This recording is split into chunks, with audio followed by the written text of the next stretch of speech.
ova sezona Crne svadbe donosi mnogo više priču na nekom globalnom nivou, ne na nekom uskom nivou, na lokalnom. Pratimo dvije vremenske linije, što je zaista sjajno po meni, i produkcijski je mnogo iskočilo u smislu masovnosti scena, statista, CGI-a, i kao što rekao, scenaristički je napisana zaista sjajno, svaki lik je napisan doslovno sa ogromnim razvojem, što je negdje za glumca najbitnije, da ima sjajan razvoj kroz scenariju. Tema 7. sezone je naravno neki novi slučaj koji prati prosto kriminalistiku i policiju u Beogradu i u Srbiji, međutim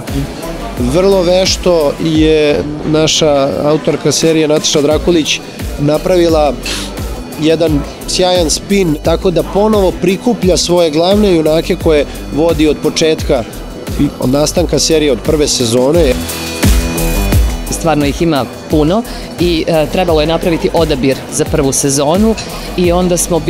imali smo malu zebnju kako će proći prva sezona, da li ćemo dobiti priliku da radimo drugu, što se na našu veliku sreću i zadovoljstvo i dogodilo, tako da nam je malo sad lakše, tako da sve one za koje smo mislili šta ako se ne vide, šta ako se ne čuje za to, sad imamo priliku da radimo na tome, tako da eto, čeka vas još puno toga uzbudljivog.